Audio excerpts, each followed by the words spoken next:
Bueno, pues vamos a continuar. Vamos a dar inicio a un nuevo video sobre el tema de úlcera péptica y la farmacología.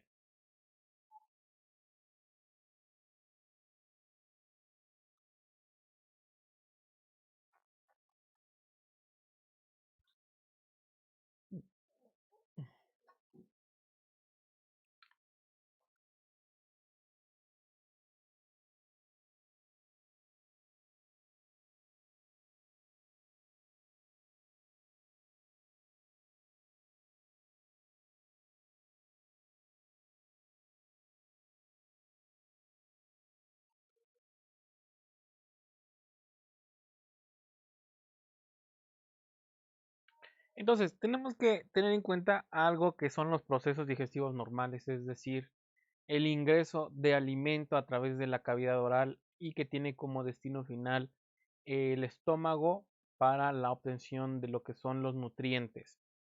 Ahora bien, entre la boca y el estómago hay un tubo muscular que nos ayuda a lo que es el transporte y la propulsión de los alimentos. Esta propulsión de los alimentos viene dada por el esófago, que tiene dos grandes limitaciones anatómicas, que es la faringe en su parte posterior y en su parte inferior algo que se llama el cardias.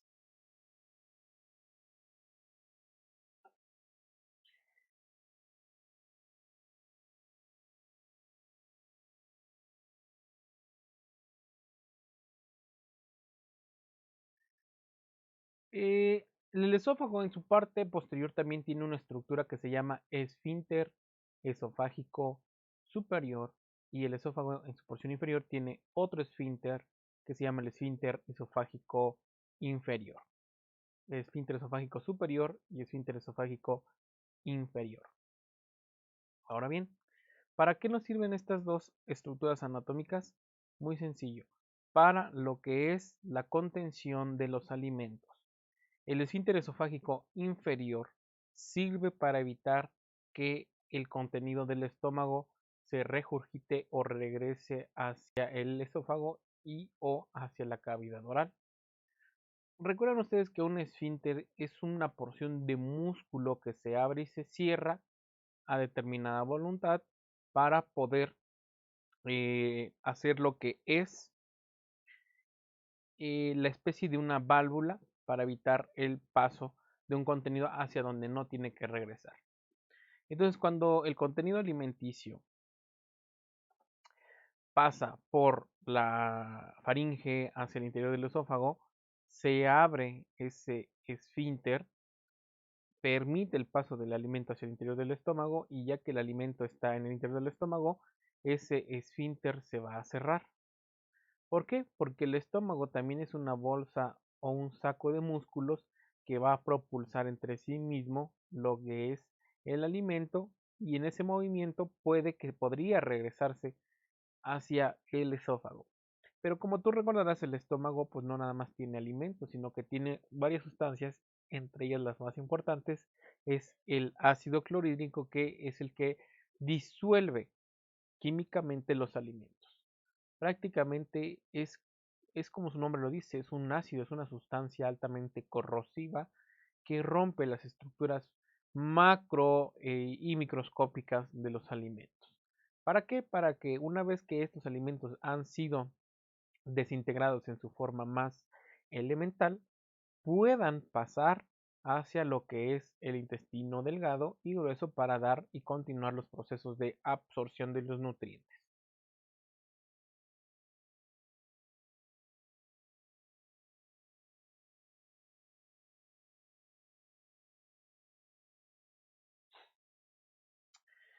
Tenemos en el interior del tracto digestivo, específicamente intestino delgado, grueso y estómago, que en su interior está recubierto por una capa que se llama mucosa.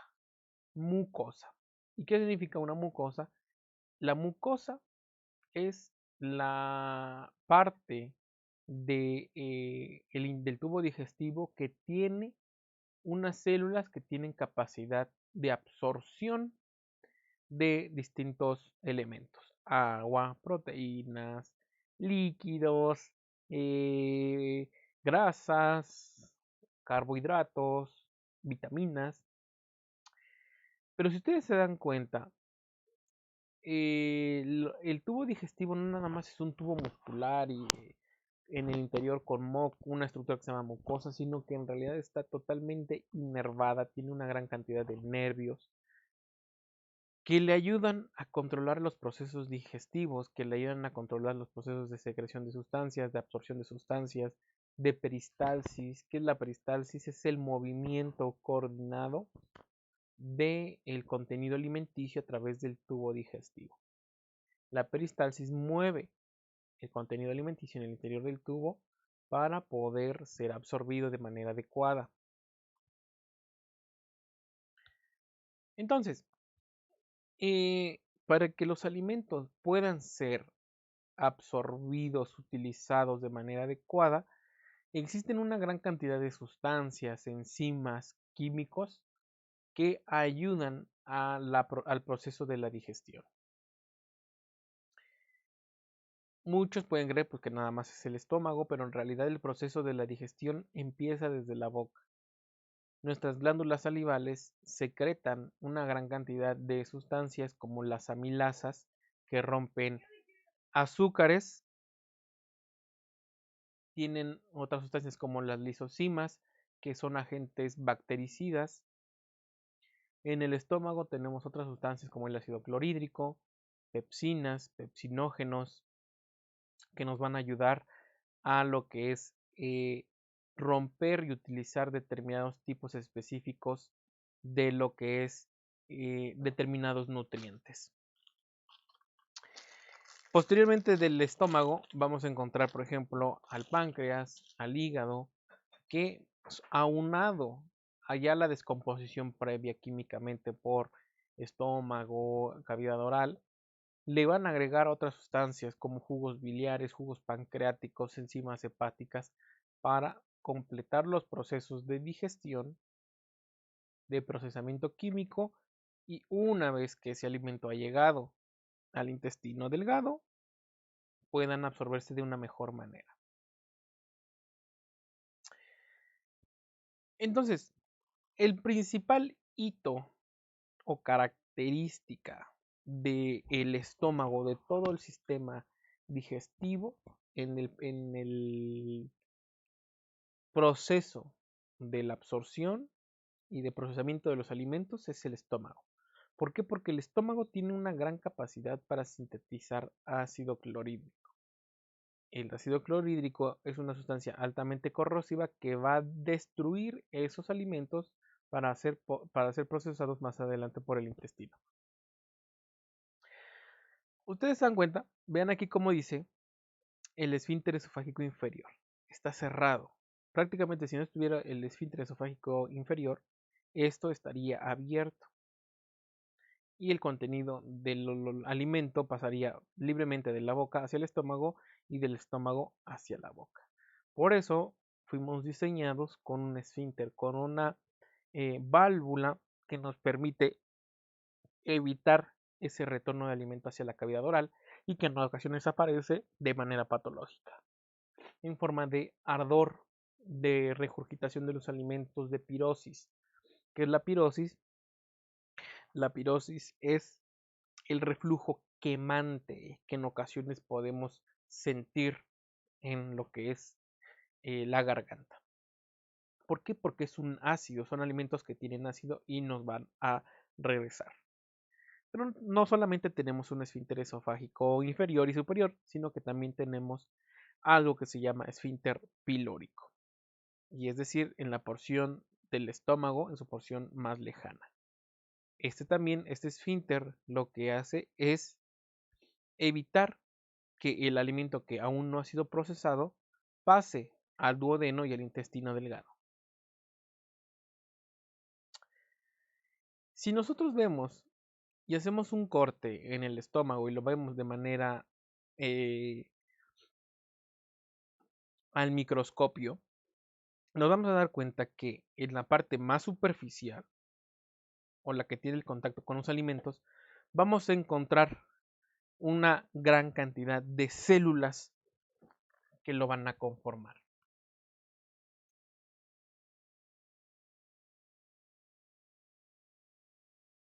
Estas células van a tener la característica que van a secretar diferentes tipos de sustancias. Date cuenta cómo el estómago está como arrugadito, tiene esas formas tan raras. Pero ¿por qué es así? Porque simplemente tiene que tener esas formas porque de otra manera la secreción adecuada de ácidos, de mocos, de moléculas para el procesamiento de los alimentos no se daría de manera correcta. Aparte de que entre estas fenestraciones, entre estas huequitos, entre estas arruguitas, es que nos sirve para que los alimentos se vayan atrapando aquí y se puedan absorber de mejor manera. A diferencia que si estuviera todo plano y el alimento nada más pasaría una vez, dos veces y ya. Mientras que si pasa el alimento entre muchas arruguitas, va a tener mucho más tiempo para poder absorberse los nutrientes. Entonces, vamos a conocer la primera célula que nos va a interesar para los procesos digestivos y es la célula parietal u oxíntica. La célula parietal u oxíntica producen de 1 a 3 litros de ácido clorhídrico al día. Las células parietales u oxínticas secretan el ácido para destruir a los alimentos. ¿Sabes? Tenemos otra célula que se llaman las células mucosas o células de moco. Las células de moco, como su nombre lo indica, van a secretar moco, pero es un moco tan espeso que no puede ser tan fácilmente destruido por el ácido clorhídrico. Date cuenta cómo la célula mucosa está más arriba que la célula parietal y tiene una función. La célula mucosa del cuello tiene primero que proteger a las demás células del estómago antes de que la célula parietal oxíntica secrete el ácido. Tenemos otras células que se llaman las células progenitoras o madre, que nos sirven como primordios o como células que van a reparar ciertas partes de ese estómago, porque a veces el equilibrio entre las células mucosas y las células parietales no es el adecuado y hay una destrucción mayor por el ácido clorhídrico. Y si se destruye por el ácido clorhídrico, obviamente van a causar úlceras porque el ácido es un tejido ácido, es más que obvio, una sustancia ácida y va a romper no solamente los alimentos, sino también al estómago. Entonces, la célula madre nos sirve para reparar esas zonas que tienen cierto daño. Tenemos otras células que simplemente son células de recubrimiento como las células epiteliales. Son simples células de recubrimiento del interior del estómago. Tienen otras funciones, ¿sale? Entre ellas la de absorber ciertas sustancias en el estómago y también tenemos a lo que son las células endocrinas y las células principales. Las células principales secretan una molécula que se llama pepsinógeno. Es una forma inactiva de una molécula que se llama pepsina, ¿sale? Que químicamente rompe las proteínas. La célula principal va a secretar pepsinógeno que en contacto con el ácido clorhídrico se va a convertir en pepsina. Y la pepsina va a romper las proteínas que se pueden encontrar de la dieta. También tenemos a las células endocrinas o también células enterocromafines, porque así las van a encontrar en algunos libros. Las células enterocromafines son células que van a secretar una molécula que se llama histamina.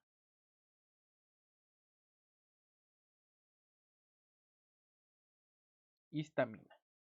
Entonces, cuando una persona ve un alimento, huele un alimento, escucha que están cocinando un alimento, el sistema nervioso central se activa, manda señales a lo que son las células endócrinas, ¿sale? Para que empiecen su procesamiento, empiecen a producir ácido clorhídrico y moco y pepsinas para la dieta. ¿Qué pasa cuando tú estás, por ejemplo, estás en tu sala, sentadito, y escuchas cómo se está haciendo el arrocito, escuchas cómo está la olla express, hueles el alimento? De los 5 o 3 minutos ya empiezas a sentir esa hambre, empiezas a escuchar cómo tu intestino, tu estómago se empiezan a mover, empiezan a gruñirse, porque empieza ciertos procesos de digestión anticipados antes de que llegue el alimento. Es decir, se anticipan antes de que llegue el alimento para que cuando llegue el alimento ya estén listos para su procesamiento. Entonces, el sistema nervioso central detecta que va a haber alimento y va a mandar una señal a las células endócrinas. Las células endócrinas van a liberar una sustancia que les dije que se llama histamina, y la histamina va a viajar a las células parietales u oxínticas para que éstas produzcan ácido clorhídrico a su vez. ¿Vale?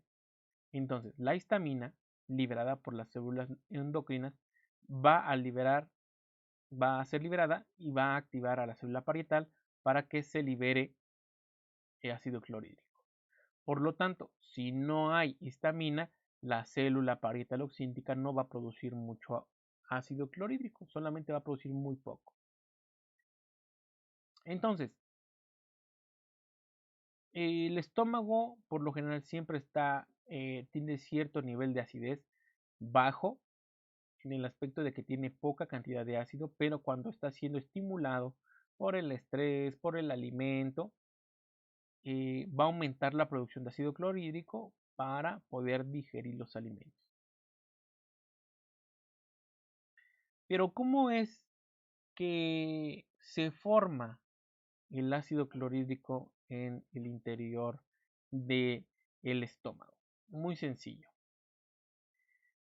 Tenemos dos grandes moléculas que nos van a gustar mucho para este proceso: el cloro y el hidrógeno.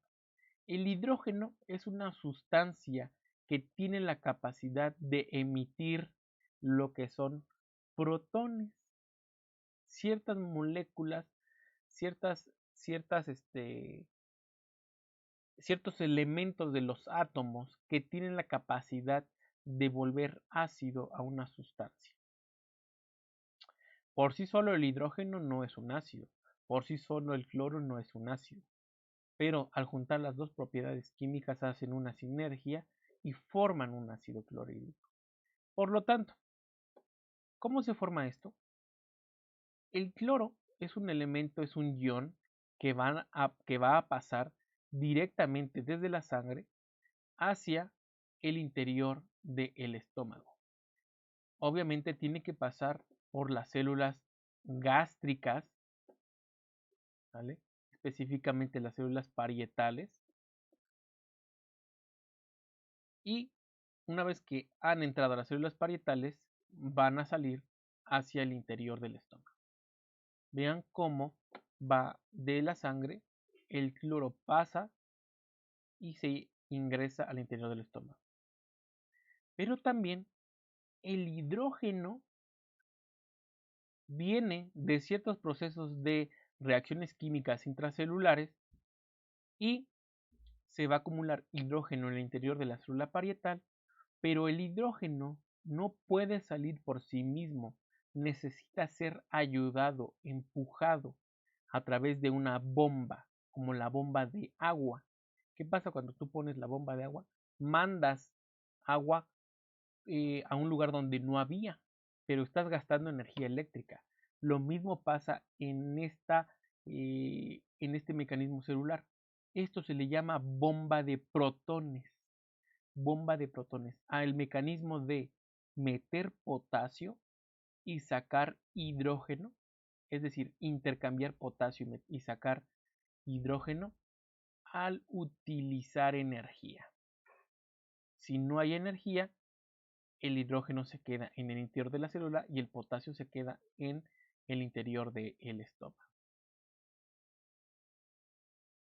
Entonces, la bomba de protones saca hidrógenos hacia el interior del estómago y mete potasios. Cuando el hidrógeno se encuentra con el cloro, van a hacer una reacción química que lo va a convertir en ácido clorhídrico. ¿Sale? Entonces, esta es una pequeña imagen que nos va a diagramar lo que es las células y sus secreciones. Las glándulas oxínticas en realidad son células que nos van a facilitar el proceso de digestión. Las células mucosas secretan moco y bicarbonato. ¿Vale? ¿Y por qué bicarbonato? Porque el bicarbonato es lo contrario a una sustancia ácida. El bicarbonato es una sustancia alcalina, es decir, que quita acidez de una sustancia. Por lo tanto, el moco y el bicarbonato son sustancias que son contrapartes del ácido clorhídrico. Las células parietales van a secretar ácido clorhídrico y una sustancia que se llama factor intrínseco. El factor intrínseco es necesario para la absorción de la vitamina B12. Hay gente que tiene enfermedades de lo que es el estómago y ese estómago enfermo no puede absorber vitamina B12 y empiezan enfermedades características de las deficiencias del grupo de las vitaminas B. Las células endocrinas van a secretar histamina, como ya les dije, van a estimular la secreción de ácido clorhídrico por las células parietales. Y las células principales van a secretar pepsinógenos, es decir, que se van a activar junto con el ácido clorhídrico para dar lugar a una molécula que se llama pepsina, y la pepsina va a romper proteínas en el interior del estómago, y al romper esas proteínas se van a liberar aminoácidos, y esos aminoácidos son los que vamos a poder absorber en el intestino delgado. Ahora bien, vamos a ver cómo se da el crecimiento de la úlcera péptica.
Ok,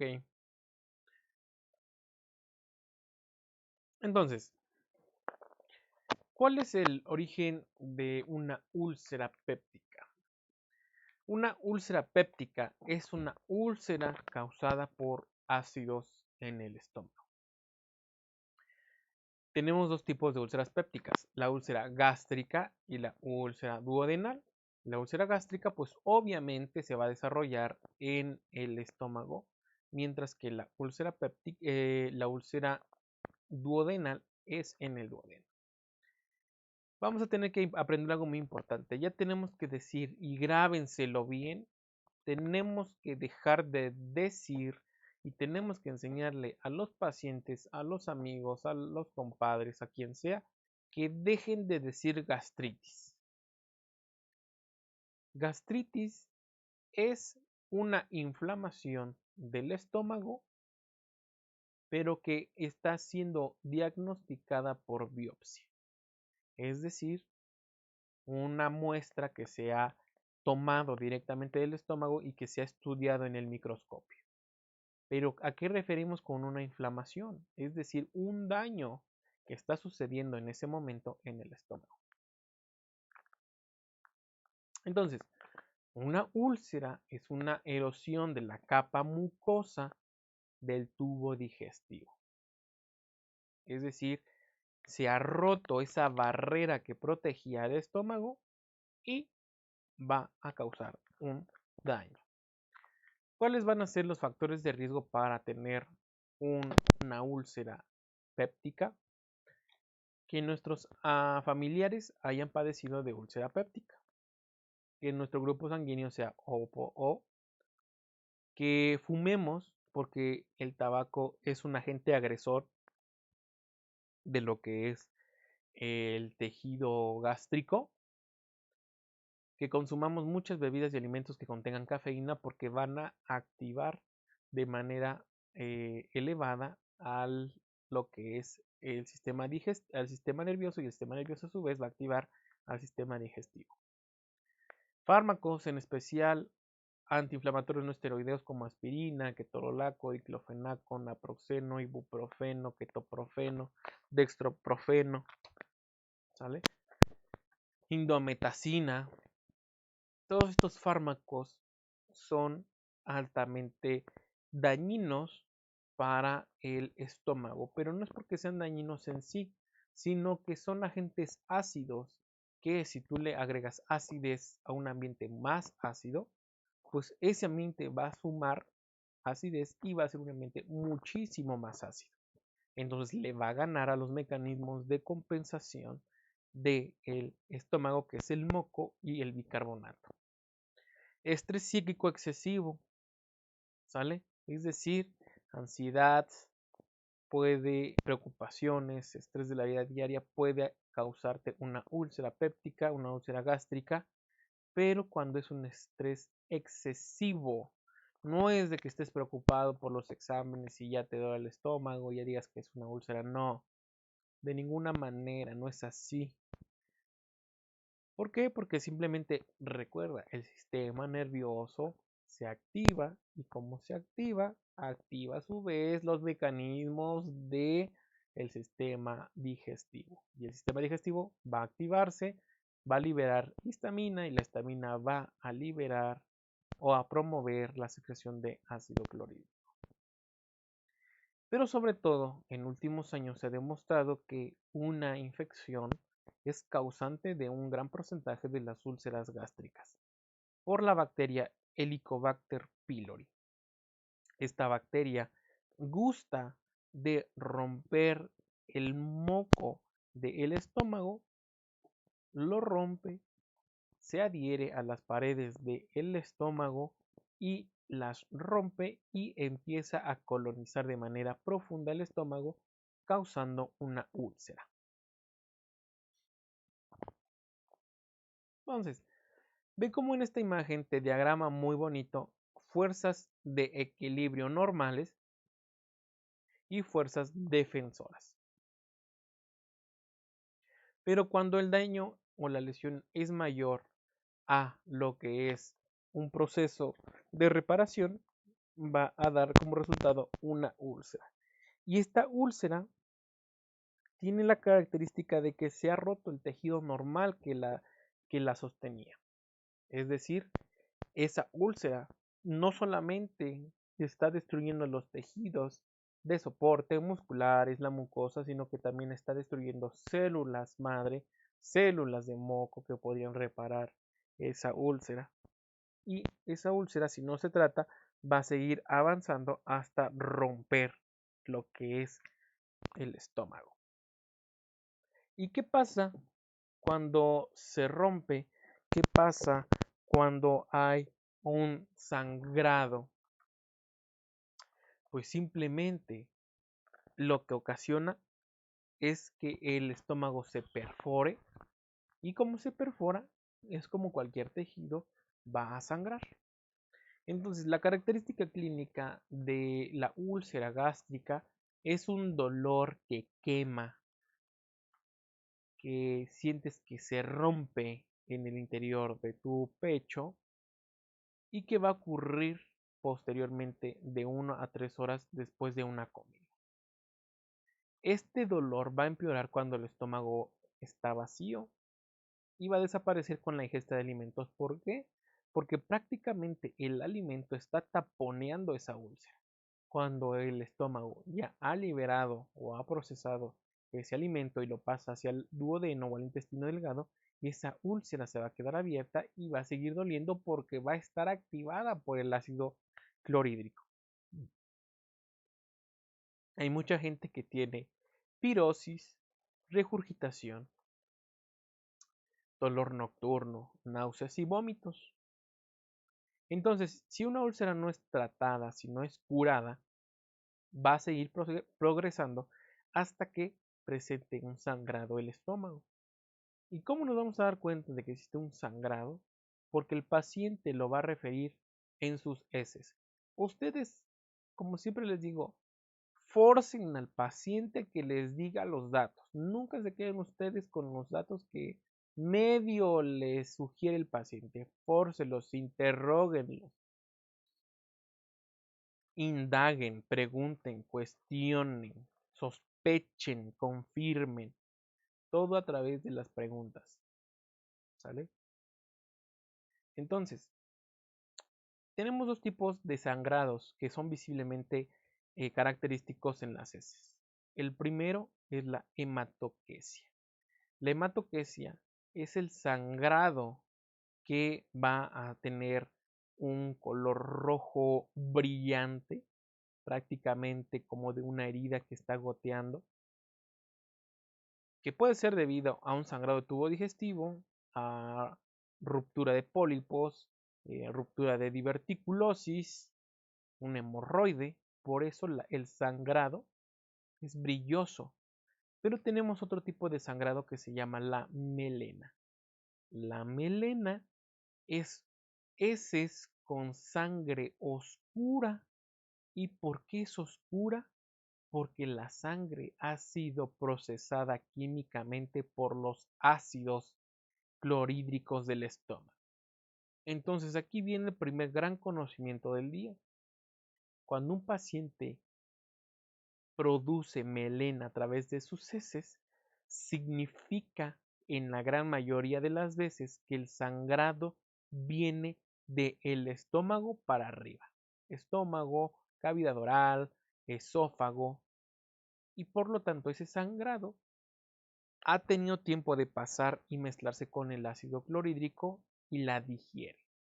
Esa sangre oscura es sangre digerida, procesada, y por eso tiene ese color negro cuando se elimina. Pero entonces, la hematoquesia es un sangrado fresco, rojo brillante porque no ha pasado por esos procesos de digestión.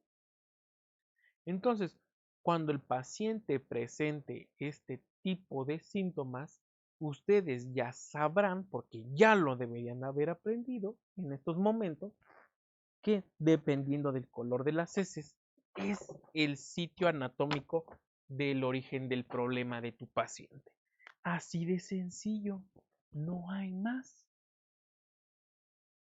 Entonces, tenemos que tener en cuenta que existen dos tipos de enfermedades. El primero es la úlcera gástrica, que es un dolor, ¿sale? Porque es una úlcera, es un hueco dentro del estómago. Pero tenemos a otra enfermedad, que es la enfermedad por el reflujo gastroesofágico. La enfermedad por reflujo gastroesofágico es, como su nombre lo dice, una enfermedad causada por el regreso del contenido ácido desde el estómago hacia el esófago. Es decir, el contenido que ya estaba siendo mezclado con ácidos va a regresar a el esófago. A mí me hubiera gustado que me enseñaran la úlcera y el reflujo gastroesofágico como yo se los estoy enseñando, ¿sale? Porque realmente yo no lo comprendía en la universidad hace 5 años. Entonces, cabe mencionar que el problema en el reflujo gastroesofágico, la enfermedad por reflujo gastroesofágico, es un esfínter esofágico inferior débil. Es decir, ese músculo que debería cerrarse no se cierra, se mantiene abierto o se abre con cualquier aumento de presión intraabdominal, pujar, estar gordito, toser, acostarse, ¿sale? Eso va a aumentar la presión dentro de nuestro abdomen y obviamente dentro de nuestro estómago y va a abrir ese esfínter esofágico inferior que no debería de abrirse en condiciones normales solamente para el ingreso de alimento desde el esófago hacia el estómago, pero en condiciones patológicas va a regresar el alimento desde el estómago hacia el esófago, incluso hacia la boca. Entonces, obviamente la sintomatología de esta enfermedad es el regreso quemante, ardiente de el alimento. Estoy seguro que a más de uno de ustedes, estando durmiendo, ¿vale? Se les regresa la comida, a eso se le llama regurgitación, se les regresa la comida y sienten esas molestias. Entonces, esa es la enfermedad por reflujo gastroesofágico. Úlcera es dolor, ¿vale? No es gastritis, ya guárdenselo. ¿Cuándo decir gastritis? Cuando se hizo una biopsia. ¿Vale? Entonces, las úlceras más graves, que pueden ser desencadenadas por una úlcera gástrica o por un reflujo gastroesofágico muy seguido, ¿sale? Pueden desencadenar la muerte. Entonces, una gran cantidad de fármacos se han desarrollado o sirven para el tratamiento del reflujo gastroesofágico y son los procinéticos. Los fármacos procinéticos, como su nombre lo dice, fomentan cine movimiento. ¿Sale? Procinéticos fomentan el movimiento. La cisaprida, la domperidona, la metoclopramida y la cinitaprida son fármacos procinéticos. ¿Sale? Hay gente que da metoclopramida cuando las personas tienen náuseas, pero el chiste de que den metoclopramida no es eliminar las náuseas, sino que si el paciente tiene ganas de vomitar, no vomite nada, porque la metoclopramida va a mover el contenido del estómago hacia el intestino delgado. Entonces realmente lo que vas a vomitar va a ser pura agua, o ni vas a tener como tal contenido que vomitar. La metoclopramida viene en tabletas, que son los más comunes, o en solución inyectable de 10 miligramos por 2 mililitros de líquido. ¿Cuáles son las dosis más comunes? 10 miligramos cada 8 horas. Tenemos que tener cuidado con la metoclopramida en pacientes adultos mayores, porque la metoclopramida tiene un efecto adverso en sistema nervioso central. ¿Sabes? Entonces, tenemos que tener en cuenta que en el tratamiento de lo que es la úlcera gástrica y la enfermedad por reflujo gastroesofágico, existen una gran cantidad de tratamientos. Fármacos que inhiben la bomba de protones, fármacos que bloquean a los receptores de histamina, es decir, la histamina no va a poder excitar a las células parietales oxínticas, fármacos como antibióticos que van a eliminar la infección por el Helicobacter pylori y fármacos antiácidos, es decir, fármacos que van a evitar esa acidez o que la van a compensar.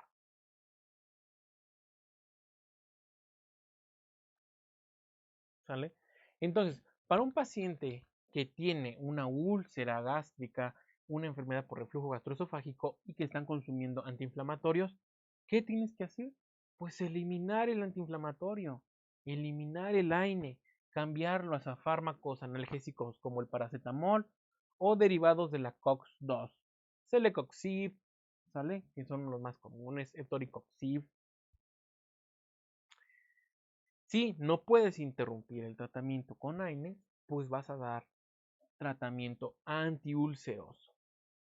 Si después de varios días, semanas, ciclos de tratamiento no se ve una mejora con simplemente antiácidos o antiulcerosos, es más que seguro que ese paciente no solamente tenga una úlcera, sino que tenga una infección por la bacteria Helicobacter pylori. Entonces, ¿cuál va a ser el esquema o triple esquema que así se le llama para el tratamiento de una úlcera gástrica por infección por Helicobacter pylori? Omeprazol, amoxicilina y claritromicina. Existen otros regímenes de tratamiento como omeprazol con metronidazol con levofloxacino o mezclas de metronidazol con con bismuto, levofloxacino, tetraciclina. Es una mezcla. Pero ¿cuál es el principal? Omeprazol, amoxicilina y claritromicina. ¿Sale? Entonces, ¿cuál va a ser el tratamiento, la duración del tratamiento? Pues va a ser una duración larga de antibiótico de 7 a 14 días, es largo, pero el tratamiento con inhibidores de la bomba de protones o con antagonistas de los receptores H2 va a tardar más días, de 1 a 2 meses. Es importante nunca detener el tratamiento de una úlcera porque la gente empieza a sentirse bien y deja de tomar el medicamento. Y si lo deja de tomar, la úlcera que está en proceso de curación va a abrirse de nueva cuenta. ¿Sale? Entonces, si tuviesen alguna duda o pregunta, me la mandan por favor a lo que es el WhatsApp. Ya saben, estas son clases que están pasándose en vivo y que se guardan y se graban para las futuras sesiones en caso de que no puedan estar presentes. Nos estamos viendo.